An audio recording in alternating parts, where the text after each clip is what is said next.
Well, hi there. I'm Adrian Warnock. Welcome to my studio, which is my car. I had thought on this hot day I could have air conditioning on, but if I do that, all you're going to hear is wind blowing. So I'm sorry about that. But I'm here, so I'm not going to put the wind blowing. I'm suffering for the gospel here. So I'm here with Daniel Johnson, and in the introduction to this live video, I described you as an expert in theology and worship. I mean, what does that mean? Yeah, whenever somebody refers to me as an expert, I feel like Daddy Pig from Peppa Pig saying I'm a bit of an expert in these things. But it does mean that I work for London School of Theology as program leader for their theology and worship degree, and I have done bits of academic work studying, particularly the hymn tradition and things like that. So, I, I I'd like to, I don't know, I'd be very reluctant to call myself an expert, but I should probably know a little bit about this stuff. It's interesting, isn't it? Because people don't always put theology and worship together, especially in the sort of the modern church. Have you got any thoughts on that? I have many thoughts on that. I think, I thought you might. yes, We haven't I got think, time for your entire degree, yes. but No. What are my thoughts? My thoughts are that theology and worship are totally connected. That the more we know about God through theology, the more that pours out in worship.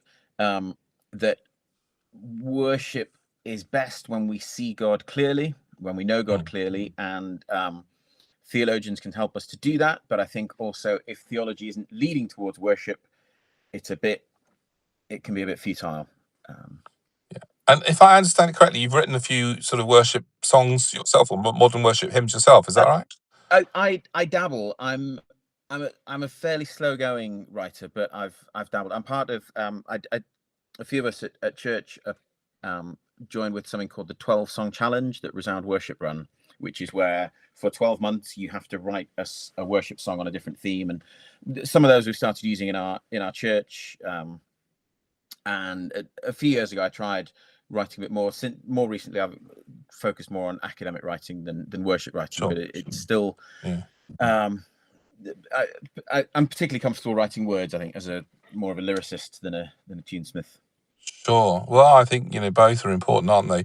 And Yeah, often it's the lyrics that survive and the songs don't. I mean, it's one of the classics, isn't it? That you know, I know a number of years ago when there was a whole kind of rise of lots of modern worship songs, some of which were yeah, quite sort of lightweight and chorusy, but increasingly mm, some of them were basically recreating the hymn sort of model. And we yeah, think of things like In Christ Alone. And yeah. I've been privileged to interview both Stuart Townend and, oh my gosh, my mind's gone blank. The other Keith guy that wrote that. Keith Sorry. Getty. Yeah, Yes, of course, Keith Getty. I've yeah, interviewed both of them at different points in yeah, over the years, and they came from different wings of the church, but they came yeah, together and wrote what you cannot describe in any other way but as a modern hymn.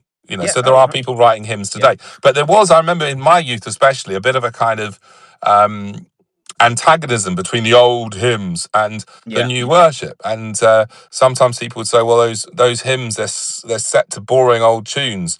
And of yeah. course, what we don't realise is a lot of those boring old tunes were actually taken out of the gin places and such like by previous generations. And so actually, in some cases, modernising the music is exactly what needs to happen, but still keeping the old lyrics. Yeah, 100%. There's a great quote from Graham Kendrick where he says that he grew up with the Beatles and the Baptist Hymn Book, that they were his two big influences, which actually Yeah. you can see. I think when I see people reworking hymns, so a bit later on in this conversation, I think we're going to talk about Amazing Grace, and Yes. that was a hymn where I've written a chapter on this where it was set to loads of different tunes, and it was only into the 20th century that it was really consolidated with the tune New Britain, the Yeah. which everybody assumes that it's set to today. I think because I study hymns, some people sometimes assume that I wouldn't want anybody kind of messing with hymns. Um, my problem is when people do it badly. Yeah. So, for example, if I go to a stately home in the countryside, I don't want everything there to be exactly as it was from the 16th century. No. I don't want their pipes. I don't, they've put electricity in. They've maybe added Wi-Fi. They've added a cafe. Maybe they've added a new wing to the building. They've added a lift. These are modern adaptations to something that is historic. The point being that those modern adaptations help you engage with the historic artifact or space. And I think with hymns, sometimes it feels like one of those really like ugly extensions that you see on an old house where you go, goodness, how did they get planning permission for that? And sometimes Yeah, I think people are just actually taking something that has that. Sorry, that's my dog going nuts. that's Something quite. that needs a bit more structural integrity and maybe needs a lift in a new cafe. No, I think that's right, and also the other thing sometimes people do is lift lines from individual people and use them. And I mean, I discovered that recently. There's a quite a famous song that I think I had heard before about, and the line is something like, "Our sins are many, but His mercies are more." And I Yeah, don't know if you're familiar with that yeah, song. the Matt Boswell hymn, His mercies are Yeah, more. well, Yeah, what's really interesting, and I don't know if he did this deliberately or consciously, or whether it's like a lot of these things that have been passed on through different forms. But that phrase, imagine my surprise to find exactly word for word that phrase in a John Newton letter. yeah. Not one of his hymns, interestingly, although he wrote Okay. loads of hymns, not just Yeah, Amazing Grace, but actually in a letter. And yeah. it's a beautiful line. And whether that was Yeah, how Matt came up with that lyric, or whether that lyric, as I say, was just, somewhere in the yeah. background and inherited, or That, even if he created it himself, mhm, in the same line. But it just goes to show some of these lines and these mhm. wordings, which are so powerful, actually, Yeah, last the centuries. yeah. I think he's done some doctoral work on Spurgeon's hymns.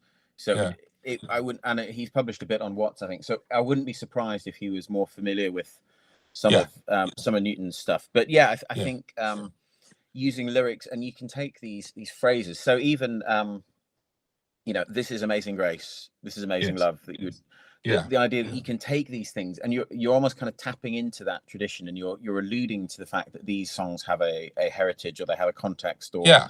um No, yeah so that's right. And I mean, it's really interesting. I did a little bit of work on this, looking at the phrase "Amazing Grace," and as mm, far as I can tell, it didn't. And it's always a bit difficult because looking back before Newton's days, it's not much, but there are some tools you can look.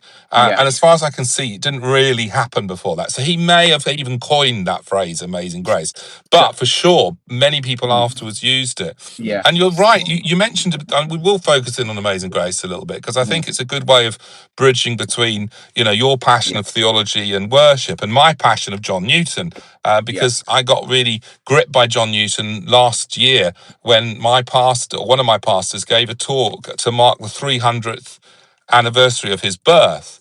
And mhm, he said, go read the letters. And I got yeah, this passion to then read them. And as I discovered, they're a little bit hard to understand, as indeed even Spurgeon can be sometimes. yeah. But because I guess I've been raised, I'm still old enough that my first Bible was a King James. Okay, sure. It was a bit easier for me, I think, to Mhm, be able to translate these a yeah, little bit into modern English. And yeah, often you don't need to do a lot, but just yeah, trying to make them accessible for people. And so that phrase I mentioned, as to say, that particular one comes from a letter which I've entitled "Words of Hope" from John Newton. And I think mhm, that particular letter sums up his theology and his life yeah, story, really. And so that I've made available freely on my blog. But a number of them are going into this book that I'm mm, entitling "Amazing Grace," originally yeah, enough. yeah, But he wrote a lot of these hymns, but he published a lot of these hymns, and some of his hymns made it into Spurgeon's hymn book, like you mentioned. yeah, But interestingly, Amazing Grace wasn't one of them. And I can only assume that the tune wasn't very good, or something, because he didn't pick it yeah, up. But what he did pick up on was loads of the language. So if mm, you do a search, like I've got Logos Bible software, and if you do yeah, a search of Spurgeon's writings, mhm, there are many, many phrases that come directly out of that hymn. So he must have been aware of the hymn, but for whatever reason, he didn't include it in his hymn yeah. book. The so there is a bit of historical background to Amazing Grace. So there's a few Watts hymns where, so for example, in Alas and Did My Saviour Bleed, Amazing Pity, Grace Unknown, um, there is a phrase in Watts's hymns where he says, Amazing Grace that kept my breath. So Right? there is a bit, and Newton was raised on not only Watts's hymns but Watts's catechism Yeah, as well. So there's a bit of context there with Spurgeon. So there's a couple of things. He was it was either his dad or his grandfather said that you'd pay him a penny for every Watts hymn that he memorized, and yeah. so Spurgeon memorized hundreds of them.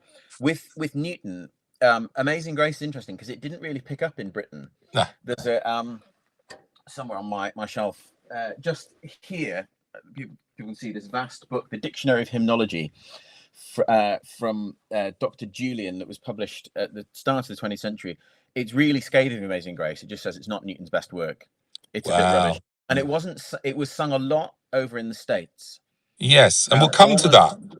We'll come almost to from the that. get. Yeah, but Yeah, in let's come to that Britain, it because wasn't. I just want to just trace this for a minute, a little bit more about the Yeah, origin of Amazing Grace, and then we'll talk about how it kind of was rebirthed, and really yeah, one could argue how it becomes a hymn for the world. But I yeah, think yeah. it's just worth talking for a moment about John and the fact that Amazing Grace very much summarizes his life story, doesn't it? Yes, absolutely. He's got a really incredible story. So he was in his teenage years, he ended up going to sea with his father, Yeah, and which of course meant that he was involved in the slave trade, yeah, and he kind of rose through the ranks. He kept absconding, and then because he was in love with a young lady called Polly, who was in yes, Liverpool, and he kept just trying to like get um back to it basically. Yeah, yeah, trying to get back to her, and eventually he kept getting press ganged into stuff.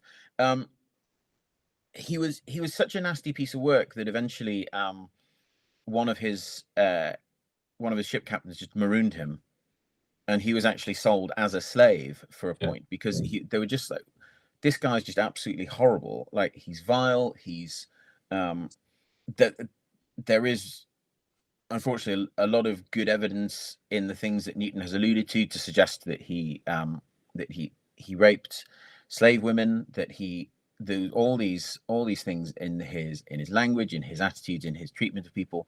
And then there's a whole series of events, one of which was there was a storm at sea, and he prays, and it begins this sort of this conversion experience, and he starts to change. He comes back to Liverpool. He gets a job working in the harbour for a little bit. Eventually marries Polly, and then starts training for Christian ministry, and gets caught up in the 18th century evangelical world. So people Mm. like John Wesley and George Whitefield and others are part of this world, and he settles in.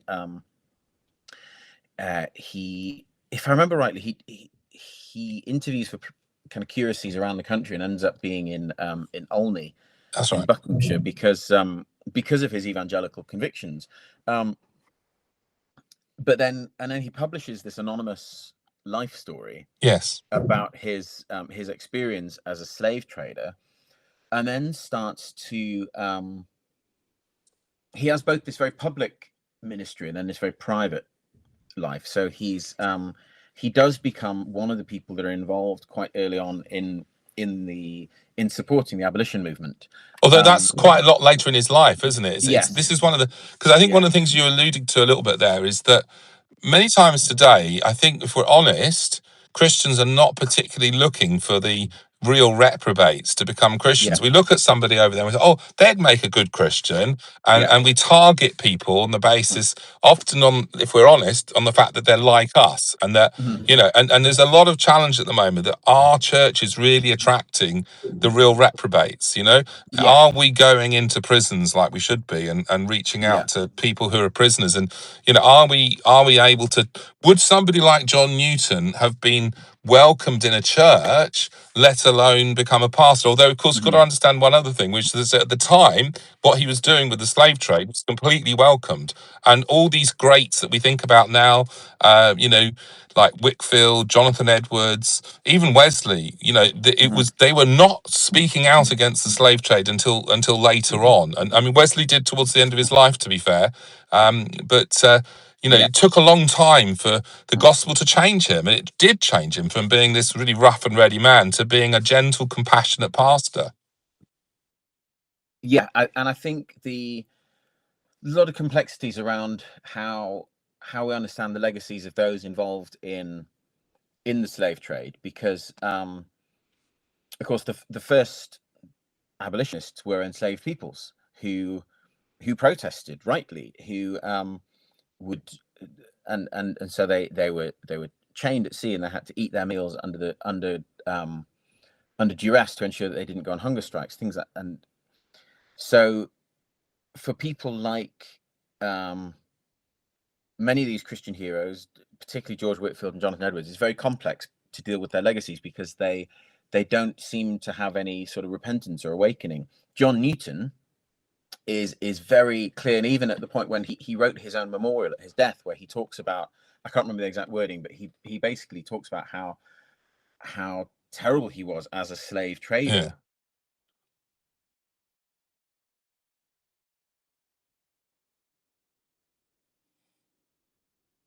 Oh dear.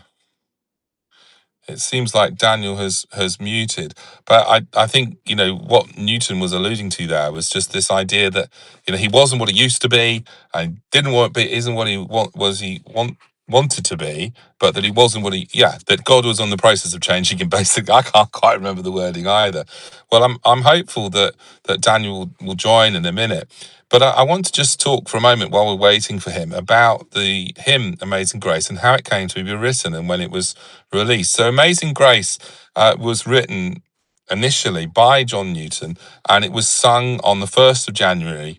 I can't remember which year now. I think it's 1771, but or 73, something like that. Anyway, so it was sung on that first day, and that day was a very important day. It may well also have been the day that another great hymn was written, God Moves in a Mysterious Way, His Wonders to Perform.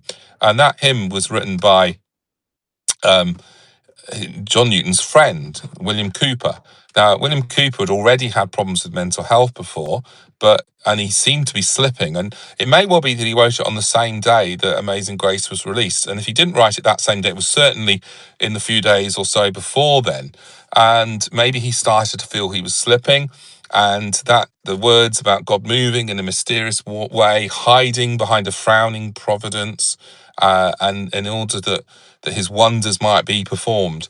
Wonderful hymn, a hymn that's often helped people at great times of torment. I know for me it was one that I sort of found helpful when I was at my lowest, as of course is Amazing Grace. One of the reasons Amazing Grace is so powerful is that you can sing it as a sort of celebration, but you can also sing it at a funeral, and people do, and you can also sing it as a sort of sense of, well, my life's been really tough, but somehow I know in amongst it all, God has not let my life end. He's not let things fail for me.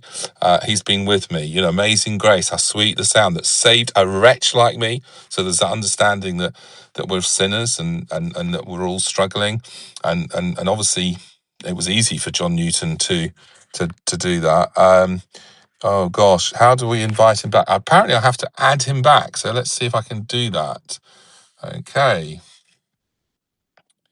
Yeah, so Daniel Johnson will hopefully be rejoining us in just a moment. So, yeah, how sweet the sound saved a wretch like me. Through many dangers, toils, and snares, I have already come. All of that kind of idea. And it does resonate to deep suffering, as does God Moves in a Mysterious Way. You seem to be in on just audio, Daniel. Oh, here we go. Hello. So I was just telling people whilst you were gone a little bit about how Amazing Grace and God Moved in a Mysterious Way were written around about the same time, released on the 1st of January, and particularly Amazing Grace, we know for a fact that was sung on that 1st of January, and that John Newton introduced it into the church, and those two hymns have been incredibly helpful for people who've struggled and suffered, and we'll talk a bit more about that in a moment. But as it was released and sung on the 1st of January, William Cowper was sitting there, having also probably either just that day or very recently, or even perhaps that afternoon, written God Moves in a Mysterious Way. Again, another amazing hymn. Yeah. But something horrific happened that evening. I don't know if you want to take up the story for us. Yeah, so William Cowper had he'd lived with very precarious mental health, and he has this horrible just mental breakdown and a suicide attempt, and he'd gone to live with Newton for this respite, for this care, and he has this sort of, at the time they kind of called it madness. That his mind was just not a healthy thing, that he was not a well man, and Newton very patiently tried to care for him, but Cowper never really recovers. Yeah. He never comes out of this. The hymn talks about, you know, the clouds that you dread. Well, for Newton, for Cooper, sorry, the clouds never part. Yeah. He's just perpetually in this overcast world where his mind never recovers. And so these two hymns, written and Mhm. released around about the same time, helped millions, perhaps, but they didn't really help Cooper. Yeah, they help millions. I think it's complicated. We chatted a little bit before the call about how, and I often refer to myself as being the useless kind of doctor. You know, I've got a PhD, but please don't come to me if there's a medical emergency on a plane. But Oh, don't. yeah, My background was psychiatry. So by the yeah, time I'd been doing psychiatry for a few years, I didn't really want them to yeah, call me on a plane because, you know, on a plane, I don't think people need a antidepressant or no, whatever. yeah, But then imagine how much worse it got even more because I then moved into practicing medicine in a way that didn't involve seeing patients at all. yeah. So for many years, in fact, my last patient I saw was back in 2003. So there was Okay, a yeah, good 20 that more than 20 years ago. yeah, And actually, you know, it was a good 15 years before I then got sick and wasn't able to work at all either. But yeah, um, so, yeah, yeah. I'm no So good on a plane either. So I am a yes, doctor too, but yeah. at least I'm a So bit closer to being a medical doctor than you are. a little bit closer, but yeah, But still people not much use. still not much. Yeah, I can if I can yeah, but I have had personal experience of living with depression. So the reason I mention that is because I want to caveat any conversation around something as weighty as mental health with saying this isn't. I'm not speaking with any sense of medical expertise here. I can speak from some personal experience that there can be a danger among. My observation is there can be danger among Christians that when we talk about mental health, we treat it very spiritually. Um, Oh, dear. Hopefully, Daniel will be back with us. Ah, you're back. yeah, I'm back. Sorry, I've no idea what's happening with my internet. I work at home every day and it's normally absolutely fine. Um, I'll keep going, and if it happens again, I'll tether to my phone. So yeah, I was saying that we often treat mental health in a very spiritual sense.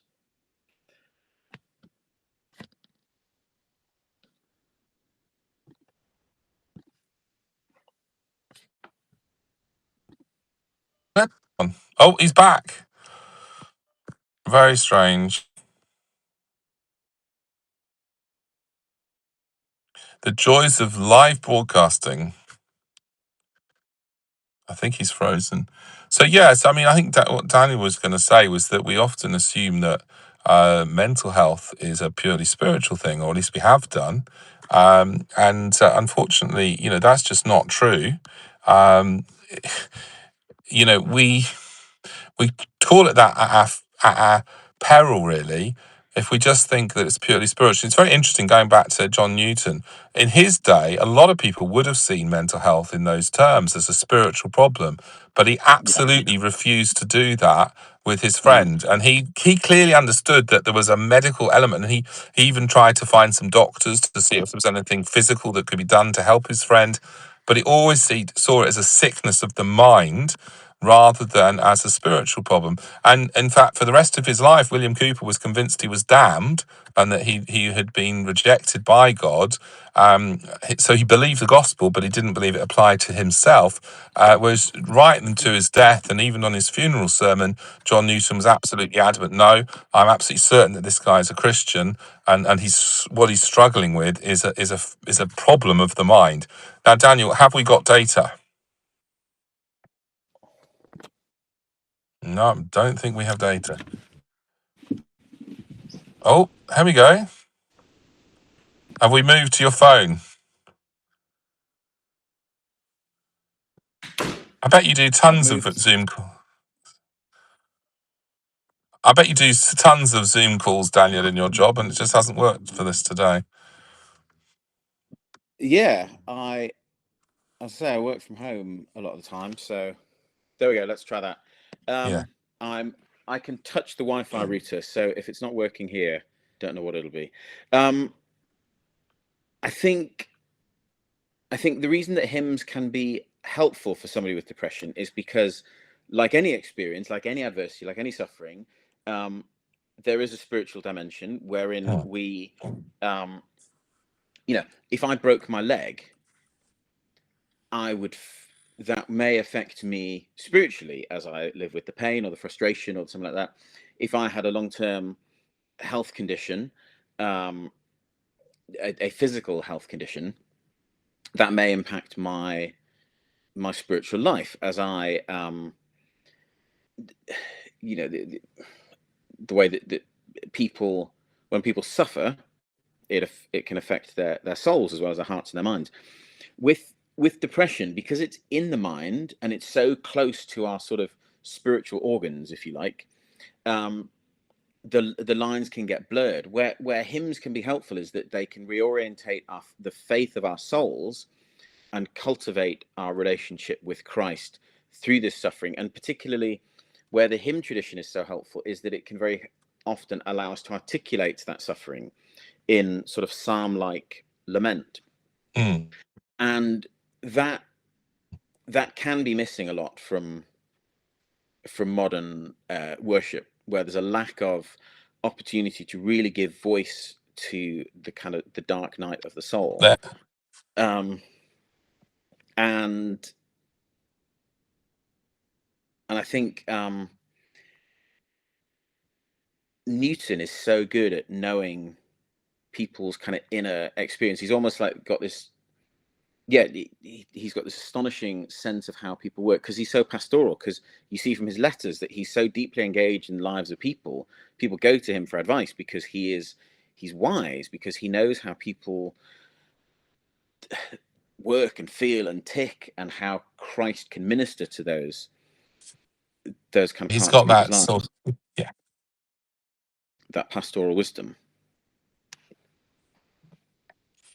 Yeah, and I think it's maybe at this point worth talking about my what I call the four-legged stool model here, because Yeah, without labelling it as such and without using the modern words, there's no question that when Newton addressed this problem with Cooper and then other people, and you've got to think that perhaps some of what he'd been dealing with Cooper, the difficulties there, helped him to then deal with other people who might not seem as extreme as the William yeah, Cooper situation, but who was facing perhaps milder versions of the same thing. But so so these four, I could talk about a four-legged stool, and yeah, in the order for that four-legged stool, it's basically the four dimensions of our life. And so biological, I think we now know and we understand that there is actually a biological element to mental illness. yeah, Not for everyone that's mentally distressed, but for yeah, many people. And you can see sort of things like receptor imbalances in the brain, maybe yeah, changes in the brain, changes in the way the brain fires at certain times. You know, if you put people in a MRI and you can see which areas of the brain are lighting up. Um, yeah, but they didn't really understand that fully in Newton's day. But Newton was quite interested in, exploring, physical options for treating his friend that certain yeah, doctors were exploring at that time. Mostly all wrong, of course, but yeah, nonetheless, he clearly had an understanding that part of this problem was in yeah, his friend's brain. But he also seemed to distinguish the mind, as modern doctors do as well, from the brain to a certain extent. And that's an interesting subject in and of itself, which we yeah, could yeah, spend hours on. But yeah, this idea that we have a mind that is like the sort of the software, if we like, that runs on the machine and element of the soul, but we don't have to make that spiritual to believe in it, because it's so immediately obvious to us that we think, I think, therefore I am. hmm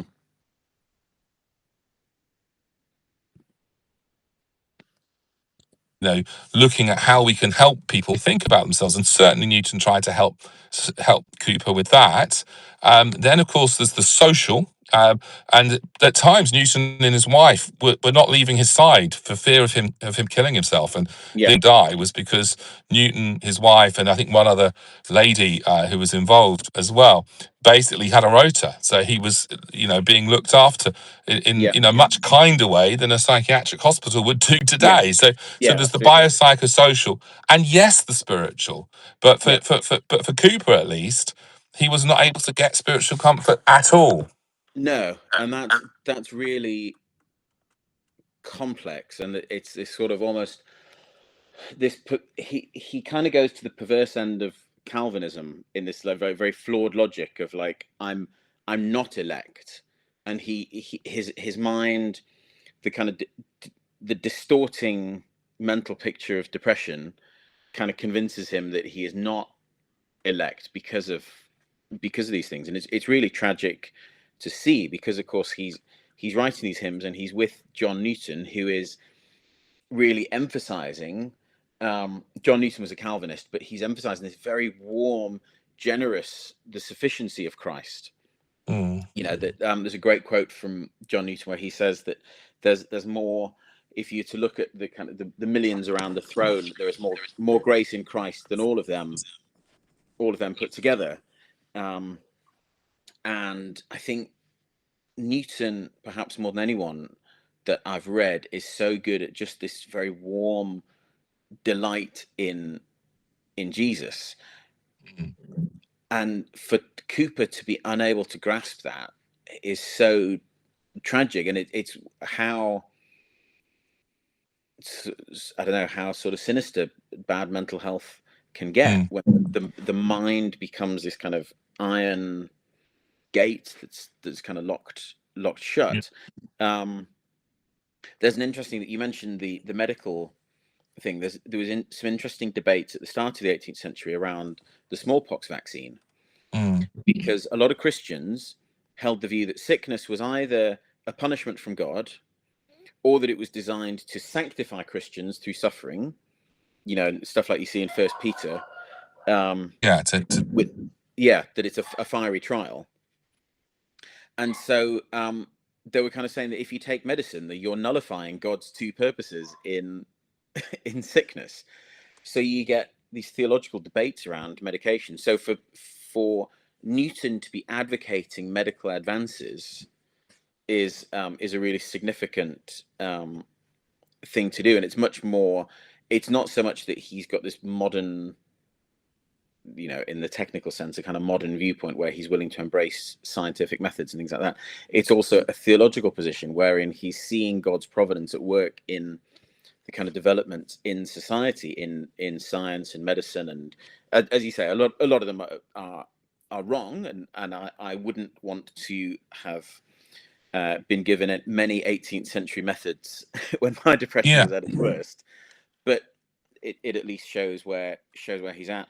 I think the ways that they can speak to us as hymns, it's that sense of, particularly my experience of depression was that it was so isolating. You talk about the social thing, but there's something so inherently lonely about it, because your mind becomes this kind of cave that you feel locked in. And hymns, by virtue of the fact that other people can say words that you can resonate with, somebody else has, at least, they might be in their own cave, but somebody else knows what it's like to be in a cave, and they have navigated some of this terrain, and they've also been able to find some sort of fellowship with Christ in this cave. That for me was a huge comfort. There's you talked about modern hymns before. The hymn "Christ Is Mine Forevermore" by City of Light. Minor days of minor tears and times of sorrow, darkness not yet understood. Through the valley I must travel, though I see no earthly good. But mine is hope in my Redeemer. And it just talks about the fact that we go through the dark night of the soul. I remember during COVID, Psalm 23, where it says that even though I walk through the valley of the shadow of death, I will not fear, rod and staff, they come. And this idea that we can feel that when we walk through the valley, that Christ is with us. And Christ, of course, can't be in the wrong place. So therefore, somehow we are not in the wrong place, even though this is not where we are going to be. I mean, I don't say any of this lightly. In the past year, I've been to 3 funerals, and 2 of them were funerals of people who have succumbed to their mental health, who've taken their own lives. So I don't say any of this kind of glibly or lightly, that, you know, if you just sing some hymns, everything will get better, or anything like that. You know, seeing your GP, having therapy, having counsel, having friends, all of these things are necessary.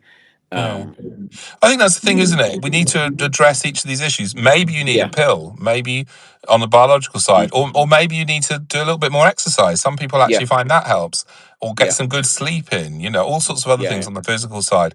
Psychological, yes, therapy, and that doesn't have to be with a Christian. If you can't find a good quality Christian therapist, you know, most secular ones will operate in a way that's sympathetic to your faith, and you'll find, surprisingly enough, that the wisdom that they have, that's been studied, etc., is often actually very congruent with what the Bible says anyway. And then obviously socially, and this is challenging, isn't it? Because I think, you know, people do often want to, and even maybe need to, withdraw socially, but at the same time, having some friends around you and knowing that they're there for you, although that can be a challenge as well. And yes, addressing the spiritual. But I think people move from one to the other and go, oh, all I need is a pill, then I'll be fine. It's like, all I need is someone to pray for me, and then I'll be fine. Yeah. Fine. A bit of all of that, don't we? 100%. When my depression was at its worst, a older friend from church, it's around the time of year that my depression was diagnosed, so I think about it a lot. And he's the kind of friend where we wouldn't have known each other if it wasn't for church. We don't really have anything in common. He's old enough to, not quite old enough to be my granddad. He's older than my parents, and he went up to my wife. He said, "What can I do to help Daniel?" Because in his younger days, he'd been there, as well, in terms of really bad depression. And my wife just said, "Do you know, I think sometimes he'd just like to go to the pub with some friends." And so I tease this friend now that some people get called by the Lord to go and be missionaries across the world, and that God called him to go to the pub, and he was obedient to the the voice of the Lord. But there's a lot to be said with that. But it became this group, and now I think it's 8 years on. Last Friday of every month, a group of us from church go to the pub together, and it's not a support group. It's not about me or anything like that. Like, lots of people now come along who have no idea of the sort of origins of this venture, but it came about because somebody in my church family wanted to reach out, and other people have obviously helped in different ways. They've helped in sometimes giving me a lift to the doctors or asking if I'm taking my medication. Other people have helped in practical ways with meals for the family when my health, so there's lots of, it takes a village, but I think these 4 component parts are really helpful. And John Newton, as a pastoral theologian, is so ahead of his time. He's so wise in seeing how all of these things hold together, and how he, as I say, because he's got this just insight into the human condition, he's able to articulate that through his hymns.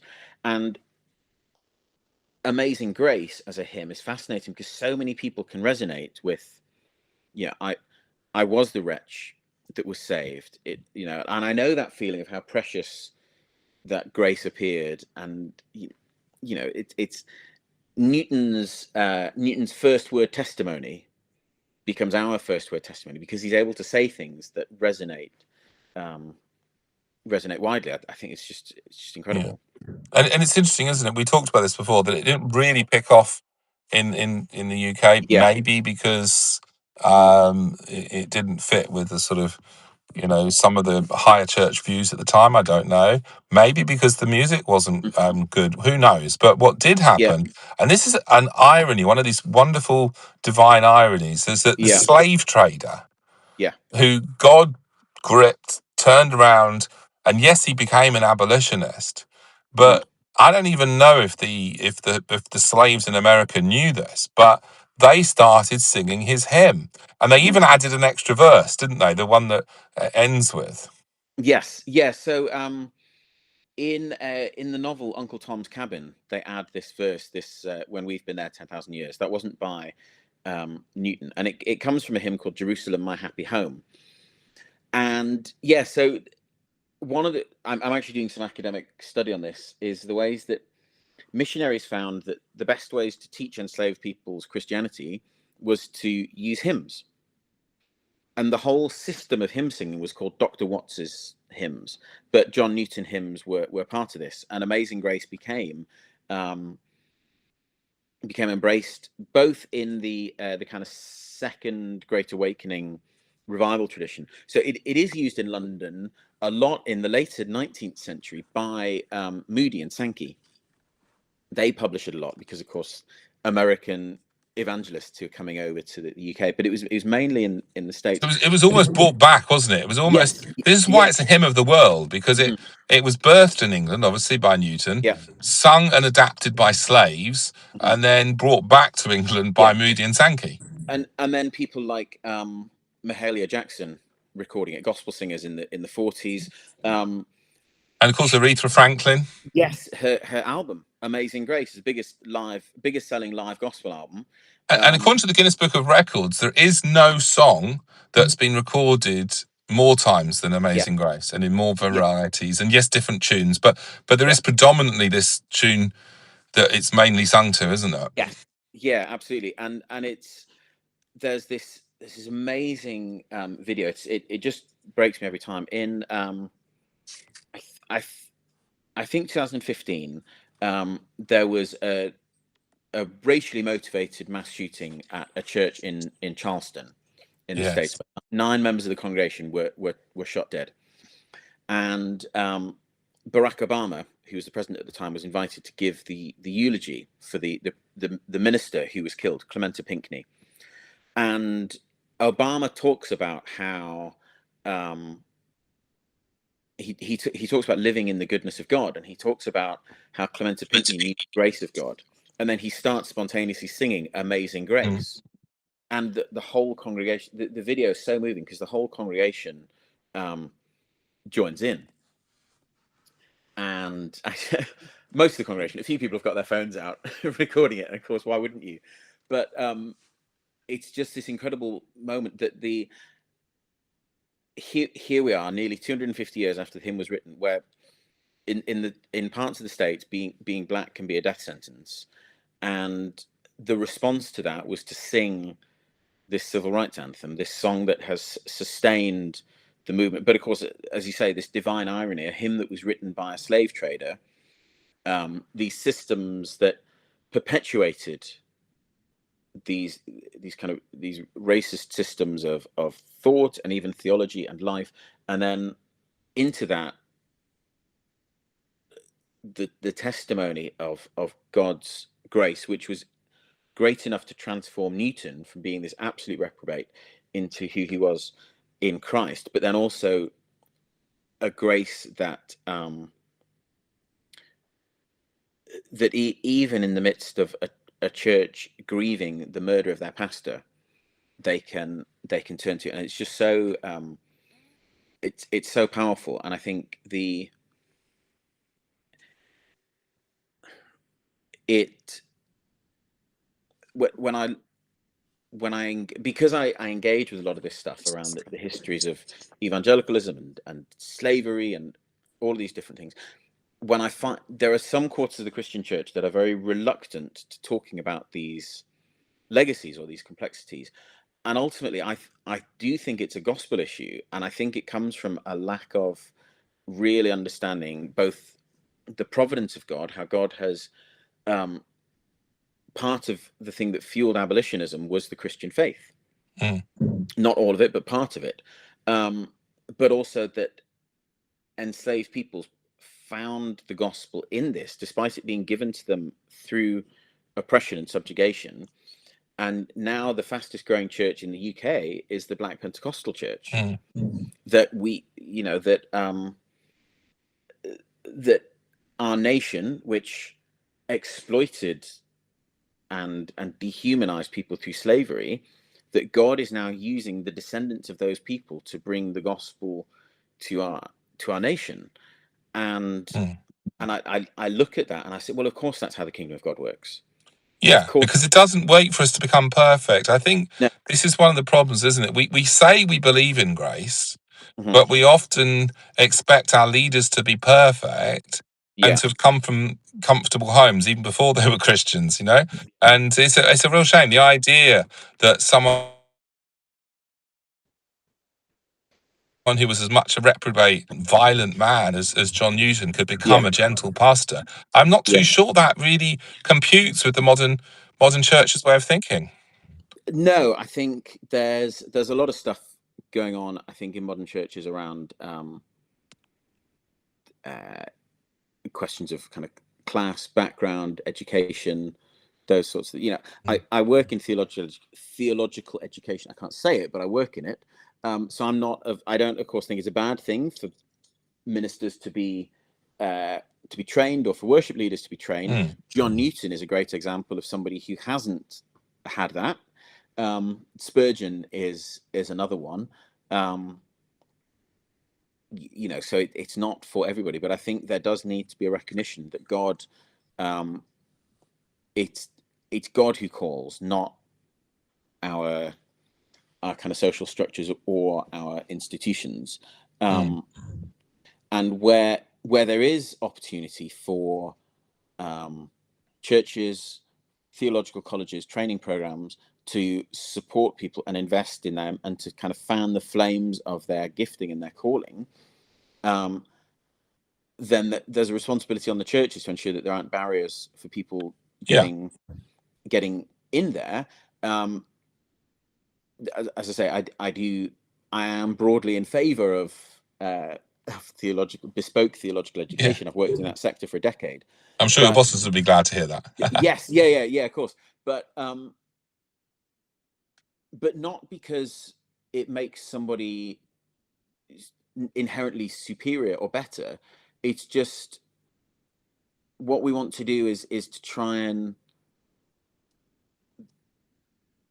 consolidate what God has already established and what God has already Mm. put in place. We're not trying to create ministers or create people that are ready Mm. for ministry, because, well, I mean, first of all, that's silly to think that we can do what God has done, but also it comes from this very distorted view of Christian ministry and Christian priorities, because the calling, John Newton, we can talk about this global legacy that he has with Amazing Grace or things like that, but actually so much of his life was writing letters to individuals, or it was sat with Cooper, who was, by a lot of metrics, there's a very crude way of looking at it to say that he completely wasted his time sitting around with a madman who wasn't going to get better. And then you go, well, no, because that's not how the kingdom of God works, and that's not how faithful living in the service of Christ Mm. works. And so for those that are called to some sense of Christian vocation, um, they do so because they're trophies of God's grace, not because they have been to the right school, or they've got the right Yeah. accent, or they wear the right clothes. Um, when was the last time you went to a Christian conference and saw somebody preaching wearing a tracksuit? Yeah. Because that's what they wear. Like, Yeah. I think there's just this idea of expecting people to go to battle like David in Saul's armor Yes. is Yeah. just nonsense. I mean, I've got this really weird situation in my own life where I was born and raised in the northeast, in Whitley Bay and North Shields, on the Mm. outskirts of Newcastle. But for a few years of my life, I was a missionary kid in Papua New Guinea, which means that I've lost my Geordie accent. So I sound kind of broadly Middle English. I say Bath and grass instead of Bath and grass. But I sound, I kind of sound a bit posher than I am. And, you know, I've watched home videos of me when I was a little kid. I've got this broad kind of mom, dad, like kind of Geordie accent. And now, but I don't hear many of those accents in and around the kind of Christian circuit in the Christian world. I don't hear many people who are from you know, council estates in Liverpool or Bradford, and I think, well, why have we funded into that? Why do churches get so excited about ministering to university students as opposed to single mums or It's, you know, I think I it's was this reading. idealization, isn't it? I think whether consciously or unconsciously, we have an image in our mind of what the ideal Christian looks like, and it can Yeah, almost be racist, actually, and oppressive. yeah, It can be yeah, actually, because we think slavery's gone, but actually it hasn't. It's just gone underground and it's yeah, gone abroad. You know, and you know, even this T-shirt I'm wearing, for it probably, unfortunately, was made by someone who may not have officially been called a slave, but it doesn't really have a free life, you know, doesn't really yeah, have the sort of life that we take for granted. And I think we have this idea that we somehow have to prove ourselves to be good enough to be a Christian. And it's really yeah, interesting because we go right back to the beginning of this interview. I mentioned that line about our sins are many, but his mercies are more. And it came out of this letter that John Newton wrote. And in that letter, he said, look, you've got a job to do as a Christian. And the most important job, if you like, the most important part of your growth as a Christian is not actually becoming, oh, look at me, aren't I a good person? He says, it's actually yeah, understanding how evil your own heart is. He says, and he says something like this. He says, you know it a little bit, but you need to know it more. And the more you understand that, and I would argue also the more you understand how broken our hearts are, because it's not just that yeah, evil is done by us, it's also done to us. And it's also things like, you know, the physical health problems I went through that devastated my life and devastated me emotionally, even though I was never given a label of a mental health diagnosis. For me, it was the physical that destroyed me. yeah, And destroyed my social and arenas and all of that. But that brokenness, that vulnerability, but yes, inside that vulnerability, and of course, all this sounds like it's destroying your hope. And in a sense, it's really interesting because a lot of people in the secular world say that depression and all of it's about not having real hope. And it feels as though what Newton seems to be saying is it's time to not have hope in ourselves, yeah, even in our fancy degrees, or you know, in the way we speak, or the way we look, or what race we are, or whatever, and actually to yeah, have very little hope in that, mhm, but begin to put our hope in God. yeah. And I think the ways that we understand, so to I'm going to step broadly and then go narrow. So the ways that I understand that the history of Britain, ways we understand the history of things like slavery, unless, again, I think it's a gospel issue that Christians need to be willing to confront the evils and the evils that the church has done in the name of Christ, because I think it comes from a lack of faith. Because actually, it's kind of salvation by works. Let's pretend that we weren't as bad as all that. Well, what are you scared of? Because if Christ really is who he claims to be, if Christ really has risen from the dead, if Christ really does have enough mercy, if there's more mercy in Christ than there is sin in us, then why do we need to be scared of telling the truth about history, but also telling the truth about ourselves? And I think John Newton is such a striking example of how God can use the most unlikely person to be part of these multiple layers of God's restorative, surprising grace. That on the one hand, he's spending time with somebody like Cooper, or he's writing these letters, but then he's also counseling politicians Yeah. to galvanize them in support of the slave trade. That when William Wilberforce comes to him and says, You mean in support of abolishing it, not in support of it? sorry, yes, sorry, I got on a roll there. Abolishing the slave trade. When William Wilberforce says, I feel conflicted because I feel called to the ministry in heavy quotes, and yet I want to go into abolition. He says, well, just do it. Go and be the best Christian politician that you can be. And this idea that now we've reduced all of that into this, in the kind of evangelical circles where I operate, where it becomes this: you've got to look right, you've got to sound right, you've got to dress right, you've got to have been to the right sort of schools, but there's a lack of really dynamic trust in the grace of God in Christ, because John Newton is evidence, but he held to this his whole life. He held to the fact that his sins were many, but Christ's mercy is more. Not to the point of being self-depreciating or self-defeating or this kind of morbid, I don't know, almost like fetishized obsession with sin. That it's like, oh, this kind of self-flagellation. Because you don't get this sense of like self-hatred from John Newton. No. He's actually remarkably peaceful in himself. That he's done these things, but he's kind of parked it. He's like, okay, well, Christ is enough. And then because of that, there's a passage in Ephesians where Paul says, Paul talks about the grace that was given me to be a minister for the Gentiles, and this idea that actually his ministry flows out of his grace, yes, rather than just his salvation. Yeah. And I think that's right, and it's the life as well, isn't it? That, see, I think that maybe, there's been too much of a focus on, you become a Christian, you accept Jesus' death on the cross, etc., and so on some level you accept that you sinned and all that, but then almost immediately you put that to one side and you work, and there isn't a focus on, firstly, just how bad we actually are, but secondly, how much Christ loves us. It reminds me a little bit of how Keller famously summarized the gospel, that look, the real message of the gospel is that you're much worse, and I'm paraphrasing, you're much worse than you think you are. And that's basically what Newton's letter said. You're much worse than you think you are.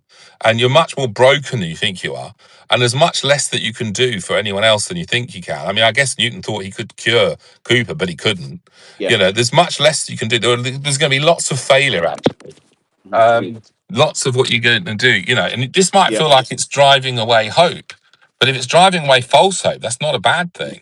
Because actually what it also says, and the other half of what Keller says, is that you're also much more loved than you think you possibly could be, and loved by a person who's alive. And I think this is not something, and now we're getting on to something that I think you discovered a few years ago in one of my books, a bit about how actually our focus as Christians, remarkably, isn't always enough on Christ and not enough on the living Christ and what he's doing. I mean, he said he will build his church. And he said he will build my life. He said he will complete the work he started in me. Even when, my body is failing. Even when I make horrific mistakes. Even when I treat people like I shouldn't treat them. He's still there and he's still alive. Anyway, do you want to take that up a bit? Yes, I do. So I am gonna plug your book. I found it when it came out in 2010. I found it so helpful. So what book is this? Raised with Christ. Sorry. Yeah, which I believe you've recently updated and is yes, that's right. Yes, Raised with Christ by me, Adrian Warnock. Yeah, carry on. Sorry. Available in all good places to get your books. No, it really. At the time, I remember I was being struck by how much in Acts the emphasis in the sermons was on that Christ is risen from the dead, and that this is the culmination of the proof that Christ is who he says he is, and that Christ's work is sufficient. And the book just landed for me at just the right time for consolidating and really framing all of this. And you talk about being loved by a living person. That I wrote a piece for Evangelicals Now over Easter about how much the risen Christ loves us when he goes to Mary he comforts her grief. When he goes to Thomas, and he speaks truth to his doubts, and when he goes to Peter and he forgives his sins, that all of these things are because the living Christ, and that again in Ephesians, that little phrase that God in his great love has raised us with Christ. It's the only time in Paul's letters that phrase comes up, that the greatest revelation of God's love comes to us through the risen Christ. Not, I don't want to say this it sounds clumsy to say, but it's the resurrection shows more of God's love than even the crucifixion does. Yeah, no, I completely agree. Yeah, and so you mentioned before about hymn writing. I did an exercise with the 12-song challenge. We had to write. The exercise was take a song and write the next part of it. So I took Watts's "When I Survey the Wondrous Cross," and I basically wrote when I survey the empty grave. Oh, which was, yeah, we haven't sung it at church. I'm not quite brave enough to do that, but it was just this idea of like taking the story the next step, and what happens when I look at Christ through the lens of the empty tomb, not just Christ through the lens of the cross, and that Jesus is, that he's not just alive, but that he loves us. That my wife's been reading a book recently, Julian Hardiman's book called Jesus, Lover of My Soul, and it's all about the Song of Songs, and emphasizing this idea of Christ as the bridegroom and Christ as the lover, and that is the heavenly picture of Christ. The ascended Christ is the bridegroom who doesn't just kind of tolerate us the ways that, you know, I love my kids when they were babies and I cleaned their nappies, but that Christ delights in us. I work as I've been a musician my whole life, and so I often get asked to play music at people's weddings when friends get married. It's one of the great joys of my life, is that people have asked me, and it means that I'm always at the front of the church when the bride walks in, which means that I can see not only the bride walking in, I can see the chump in a suit who gets to marry her, you know, and she always looks resplendent, and he always looks, and you think, goodness, he's played a blinder there. But I also get to see just the absolute love in his eyes, because nobody else sees it, because they're always looking at the back of the church as the bride walks in, and you see the look on his face, like, goodness me, how lucky am I? And the idea that this is how the ascended, risen Christ looks at us.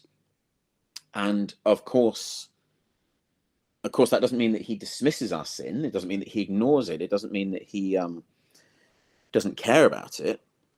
But it means that when we come to him and he says, all that I have, I give to you. And he says, well, all that I have, I give to you. And everything that all of our rubbish, we give to Christ. And all of his righteousness and his love and his life, he gives to us. It's beautiful. And I found probably more than anyone else, John Newton has been helpful for me in centering on not just this.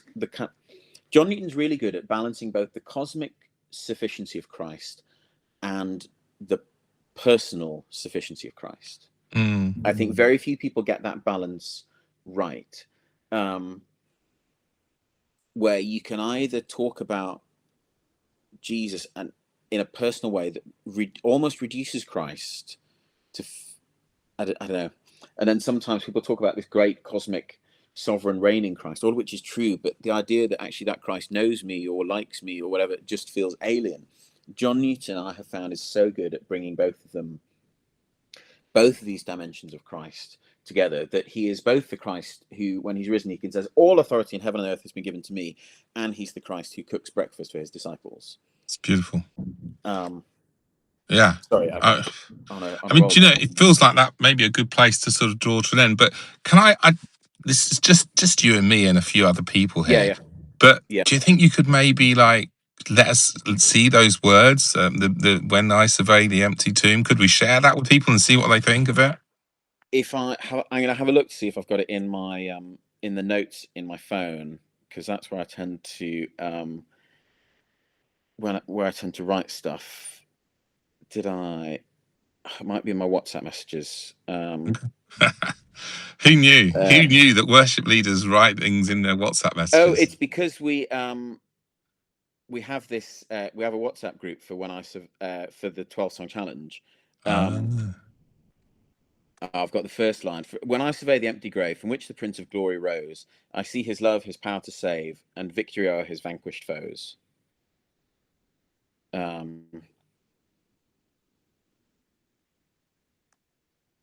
Yeah, that's where I've got it. And there's a I've got bit it more here. to come, is there, as well, or is that? Yeah, when I survey the empty grave from which the Prince of Glory rose, I see his love, his power to save, his victory o'er the vanquished foes. The Lamb has crushed the serpent's head. Death's bitter curse shall sting no more. Christ rose triumphant from the dead and opened wide salvation's door. See from his head, his hands, his feet, the wounds that drive all doubt away. Here truth and love embrace to greet the dawn of life's eternal day. And then the same last verse, were the whole realm of nature mine, that were an offering far too small. Love so amazing, so divine, demands my soul, my life, my all. Beautiful. Beautiful. Because I think you're right. So many of our hymns and so many of our sermons and so many of our summaries of the gospel forget the essential bit. And Yep. I'm sorry, as crucial as the cross is, literally, I mean, the word Yep. crucial comes from Literally. crucifix. Yep. It's not enough. And I recently updated the introduction of Race with Christ just to make it a little bit. And I deliberately put in a pithy line, which I think I didn't have in there back in the day when I first wrote it. And it says this: the cross alone could never save you. No. And there are Christians that go, whoa, what do you mean? But I think we've talked about that. The cross, and Paul says that. He says if Christ has been crucified and if Christ is still dead, we are absolute mugs. Yeah. Like we have nothing. That's the translation according to our resident theology and worship expert. My colleagues at work. This is proof why I don't teach any of the Greek modules. But Paul just says we are absolutely to be pitied. We are absolutely backed the wrong horse if Christ is crucified and he is still dead, because we have nothing apart from. Well, not only we have nothing, we have somebody who promised he would come back from the dead and who didn't, and then we can't trust anything he says. It's the biggest like playground boast of like, well, I'm going to do this, I'm going to do that, and Jesus, well, I'm going to come back from the dead. He has really raised the stakes with that one. That it is a yes or no. Did this happen? Yes or no. If the answer is no, then everything else goes. Yeah. So it was part of that season. I was finding a lot of Tim Keller's stuff really helpful, and his the chapter on the resurrection in The Reason for God was so helpful. Evangelism in the Early Church by Michael Green was again just this emphasis that the creed of the church is that Jesus Christ is Lord, and we know that Jesus Christ is Lord because he raised from the dead. And then Raised with Christ coming into that season and consolidating those kind of personal and theological questions around how we see the resurrection of Christ. And for me, the question, well, what is the risen Christ like? Well, we see that he is someone whose mercy is more. That everything his disciples bring to him in their own chaos of his death, and at how they respond to that in all of these different ways, that his mercy is more, and that he's able to kind of heal and transform and renew each of them. It's wonderful. Well, I guess, I mean, a challenge to people right now would be, first of all, maybe get some Newton in your life. Get some Newton in your life, yeah. Which is good, and you can certainly do that on my site, and also the book that I'm writing with him, if you like. I like to think of him as sitting next to me when I'm typing. Trying to let him speak with modern words, so you don't have to get any of the kind of ancient 18th century language.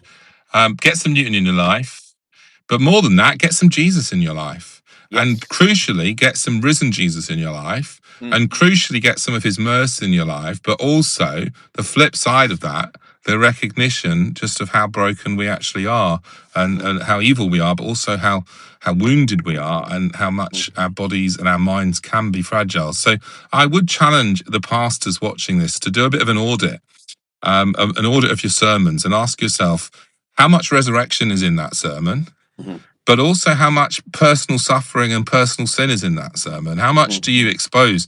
I mean, I think it's lovely that you, as a theological PhD person training the next generation of worship leaders and theologians, etc., is willing to admit that you've struggled from depression. So I want to thank you personally. And I know it's not always possible or wise for people to share their stories. There are parts of Yeah. my story that I don't share publicly. Mhm. But prayerfully to consider how much someone's willing to share. And one of the questions I plan on asking people, and you've kind of already answered it, so I didn't have to ask you as I do some of these interviews, is what have you gone through that's been particularly challenging that you feel able to talk about? And then we then talk about, and as we did today, we talked about it through a sort of biopsychosocial spiritual lens. And how much of that is in your sermons, but then also for worship leaders, are your Yeah. songs addressing some of the suffering and the desperation, as many do actually, and do they also, at least in that whole song set, at least one of those songs must mention the resurrection? If it doesn't, you're in Yeah. trouble. Yeah. Yeah. Absolutely. This the trajectory that we see in the life of Joseph, that is mirrored in the Philippians hymn, that he has come from the Father, he's descended all the way down as low as you can go, and then goes back up to God's right hand.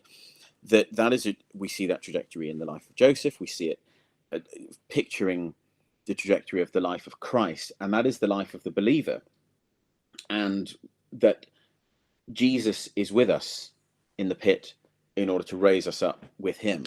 And so for our songs to show the full spectrum and the full sufficiency and the full panorama of who Christ is, as both the descending God who comes down to us and the ascending God who has raised us up Yeah. with him. Yeah, so he meets us in our struggles, in our sufferings, in our guilt when we realize we've done things wrong and we Yeah. don't want to admit to it. But also Our sins they are many, but raises his us up. more. Sorry? Our sins they are many, his mercy is more. Yeah, I mean that's the kind of motto of this. Maybe that should be the title. I don't know. I Yeah. think and we can thank John Newton for that line, and we Yes. can thank the modern worship guy. Who was it you said to put it into a song? Matt Boswell. Matt Boswell. So well done, Matt. And if you ever watch this, Matt, you can let us know. Did you read it in his letter, or did someone else tell you that line? Which is fine either way, by the way. No one expects all our lines to be original. In fact, we can't be original, can we? That's always a bit of a dangerous thing if we're original. Yeah. But on that note, I think it might be a good place to end and let you get back to your day. And this will go up later on today, hopefully. Great. In its slightly edited form. I won't edit much, but I'll try and get rid of some of the dropouts. I did this great thing of sort of seamlessly carrying on from where you were talking. I think. Well, that's in my mind. I did anyway. Yes. Yeah. When Graham Norton retires, you can take over from him. Oh, I don't know about that. Yeah.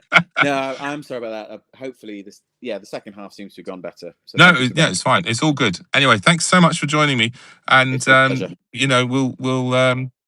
We'll keep in touch. Yeah, I'd love that. All right. Thanks, God bless. Bye bye.